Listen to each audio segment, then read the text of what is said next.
Jean-François Barry. Entendez aujourd'hui les sujets de demain. Maximile Sawyer. C'est-tu Sawyer? C'est la première fois que je prononce ton nom de famille. Ouais. Sawyer. Journaliste ici à la recherche à Cube et qui a été mon acolyte tout au long de l'été. Ça mène pour une chronique et on va parler de ce fameux sujet-là. J'en ai parlé d'entrée de jeu. Ah, là, on le voit pas à l'écran, mais je vais vous montrer pour les gens qui nous regardent avec la vidéo. C'est la fameuse retraite à 40 ans là, qui fait fureur depuis quelques jours. J'ai rien contre, comme je l'ai dit, mais je trouve que c'est un drôle de mouvement à mettre de l'avant. De un, ça complexe. De deux, moi qui ai 48 ans, on va te dire de quoi, entre 20 et 40, il y a des affaires que je regrette pas d'avoir vécues et il y a des affaires que je regrette même de ne pas avoir lâché parce que je suis plutôt conservateur puis un peu grippe-sous. Monétairement? Ouais, un peu grippe-sous ces bars.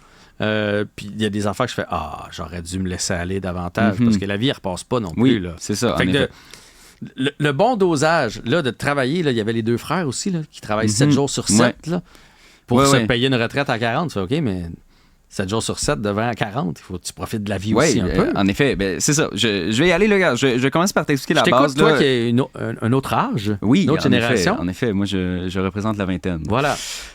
Donc, le mouvement FIRE, ça veut dire Financial Independence Retire Early. Donc, en français, là, c'est l'indépendance financière, la retraite précoce. Puis, ça vise, là, comme on en parlait, à avoir une retraite pour à peu près 40 ans, puis pouvoir vivre sur l'argent que tu as fait durant tes années de travail. T'en as fait quand même. Oui, c'est ça, mais tu l'investis, puis c'est avec l'argent qu'on fait de l'argent. Ouais. Ils n'ont pas d'enfants la plupart aussi. Oui, aussi.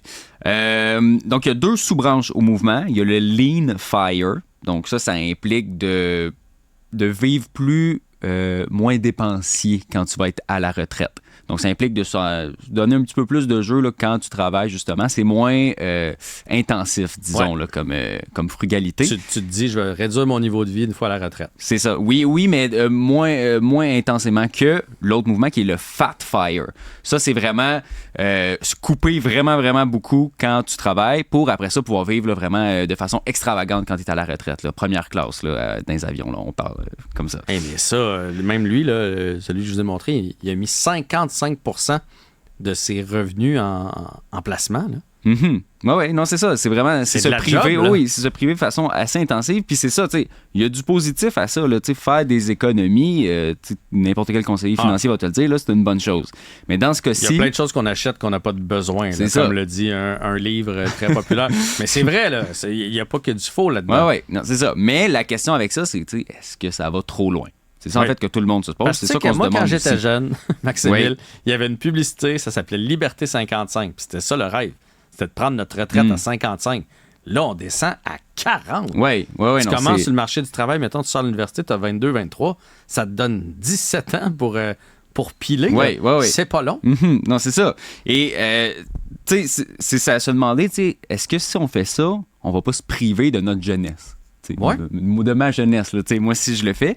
Puis ça fait, je sais pas si tu as vu dans le journal aujourd'hui, Richard Martineau a écrit une chronique qui parlait de ça justement. Puis il disait, lui, ça l'intéressait pas du tout, là, le mouvement FIRE, parce que il veut... Parce qu'il est rendu à 60. Anyway, il prendra pas sa retraite à 40. Bon point. Bon point. Mais tu sais, il était pas capable de concevoir, devoir se priver pendant toutes ces années-là. Tu as besoin de vivre, de dépenser, de faire des expériences, puis il veut pas, des expériences, aller se promener en pack-sac en Asie là, pour se trouver, ben, ça demande de l'argent. Tu as besoin de faire ça pour pouvoir le vivre. Mais moi, je vais te donner un exemple concret. Moi et ma blonde, on regrette. Nous autres, mettons, on s'est mariés. Puis on n'avait jamais fait de voyage. Mais là, on voulait avoir une maison, des enfants, tout ça. Puis on a fait, bon, regarde, on se marie, puis on est allé coucher à l'hôtel en revenant de notre mariage. Puis ça a été ça, notre voyage de noces. Mais avec du recul, là, parce qu'après ça, on a toujours voyagé avec les enfants. On aurait donc dû en faire un voyage de couple dans la vingtaine. C'est pas pareil comme un voyage de couple dans la cinquantaine. Là. Mais c'est un vrai voyage de couple. Puis là, on les avait, dans le fond, les sous, mais on voulait piler pour se bâtir quelque chose. Mais c'est vrai que ça peut emmener une notion de regret, justement, à trop se priver. Là, ton cas est un bon exemple. Mais moi, je trouve ce qui me dérange là-dedans dans le mouvement FIRE, c'est que l'idée qui sous-tend tout ça, c'est que travailler, c'est plate.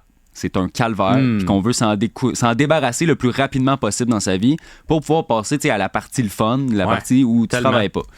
Sauf que, je veux pas je veux pas faire l'apologie là, du travail du capitalisme, là, tout ça, là, parce qu'il y en a qui vont m'accuser de ça. Mais le travail, ça donne une stabilité, ça donne un sens à la vie, un certain sens. Ouais. Et ça peut être valorisant. Exactement ça. Ça peut être valorisant. Puis d'avoir cette conception-là de l'argent, ben ça t'enlève ça, puis ça te l'enlève quand même assez tôt dans ta vie, parce que 40 ans, là, c'est quand même jeune. Là. Puis après ça, tu sais, supposons, je suis allé voir l'espérance moyenne là, d'un homme, là, parce qu'on est deux gars, c'est 80. C'est 80. Rendu à 40 ans, là, c'est 40 ans à ne pas travailler. Puis, je sais pas si toi, c'est comme ça, là, mais moi, quand je travaille pas, quand j'ai des phases, là, mettons que j'ai pas eu de travail, ça m'est déjà arrivé, là, tu te sens un peu inutile. Ouais. Parce que quand tu travailles, tu sais, veux pas, tu t'impliques dans la société, tu contribues. Mais quand tu es chez vous à ne pas travailler, c'est sûr c'est le fun quelques jours. Là. C'est le fun, tu avances tes affaires, tu avances tout, les livres que tu n'as pas eu le temps de lire, les films, tu n'as pas eu le temps de les voir. Tu peux les écouter. Non, mais lui, il dit qu'il ne voit pas sa vie passer, puis j'en doute pas. Là, tu peux t'inscrire à toutes sortes de clubs, faire du bénévolat, puis il y a différentes façons de t'impliquer. Ça ne veut pas dire que tu deviens une patate de divan. Là. C'est pas ça que ça veut dire. Non. Mais je pense que travailler, ça garde l'esprit ouvert. Oui. Moi ici, je travaille avec des plus jeunes, on en fait des blagues des fois, mais je trouve ça sain. On travaille avec des gens, des fois qu'on s'entend moins, mais t'es obligé de forcer. Parce que si t'es juste avec ton club de cyclistes, là, vous êtes 4, vous faites tout le temps du vélo ensemble, là, t'es choisi ceux-là. Mais oui, parce que souvent dans la vie, on va éviter la confrontation, puis être avec des gens qu'on veut pas, mais veut pas, ça t'apporte de quoi, là, ça te fait développer là, sur le plan personnel. Tu sais, moi, les Google machin truc là, que vous me faites là, pour partager dossiers. Non, mais si j'étais juste... apprends la technologie. Si j'étais à la retraite, j'aurais fait moi, il me parle pas ça, les Google machin truc. Fait que tu sais, je trouve que ça garde tout éveillé. Puis, oui, c'est ça. Puis, tu sais, aussi, l'autre argument qu'il y en a qui vont dire, là, on en a parlé, là, c'est qu'il y en a peut-être qui ont l'impression de gâcher leur jeunesse. Là. Si tu vas en mouvement FIRE, là, si tu t'impliques là-dedans, c'est que tu passes à côté de bien des affaires. Puis c'est ça, comme je disais, là, ça te demande, il faut que tu te donnes de l'argent pour pouvoir voyager et tout ça, mais tu apprends aussi à te connaître en tant qu'individu durant ta vingtaine. Ah ouais. Puis si tu ne te permets pas de dépenser et tout ça, ben, tu passes à côté de ça. Là. Tu passes à côté de beaucoup de choses que tu apprends sur toi qui vont te permettre de sauver beaucoup de temps et de troubles pour plus tard. Là, parce que c'est à ça que ça sert la vingtaine, à te pitcher dans des affaires, à expérimenter plein de choses. Puis si tu dépenses pas pour ça, ben, tu le vivras jamais. Là. Non, mais tout est dans vingtaine, mais tu vois que la trentaine, c'est la même chose. Tu sais, je veux dire, la vie, elle s'arrête jamais, puis des belles expériences, on peut en vivre tout le temps, des occasions d'aller dans une fête, d'aller voir un spectacle, d'aller, tu sais, je veux dire, il n'y a aucun spectacle que je suis allé voir que je regrette, que j'ai fait, moi, c'était 70 piastres là. T'as-tu pensé aujourd'hui, il vaudrait 1000 piastres? Moi, j'ai déjà regretté des spectacles, non, par contre, mais pas à cause du prix, tu comprends? Il n'y a rien que j'ai dépensé que j'ai fait, presque rien que, en tout cas. Fait que il faut juste trouver, à mon avis, le bon dosage. Puis surtout pas se mettre de pression parce que c'est 40, c'est une pression énorme. Mais c'est justement ça, c'est que le pire dans tout ça, là, je pense, c'est que paradoxalement, là, ça fait que toute ta vie tourne autour de l'argent. Tu es tout le temps en train de penser à économiser puis à atteindre le chiffre magique là, qui va te permettre de vivre là, pour le restant de tes jours là, à la retraite. Là. Ouais.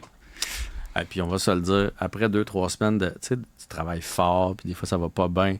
Un bon souper au resto pour te récompenser. Ah ouais, là. non, je sais. Hein? Je sais. Mais ces gens-là vont jamais connaître ça. Moi, j'aurais pas passé à travers. Là, à un moment donné, tu fais, j'ai travaillé assez fort. Too bad! Ouais, je sais. Maximile, merci. Après ça, comme on dit toujours, chacun vos choix. Si c'est 40, c'est 40. Si c'est 50, c'est 50. Si c'est jamais, c'est parfait aussi. Merci à toute l'équipe, autant à la production qu'à la recherche, même à Alice qui a fait un super bon travail aujourd'hui. Merci à vous d'avoir été là. On se reparle bientôt.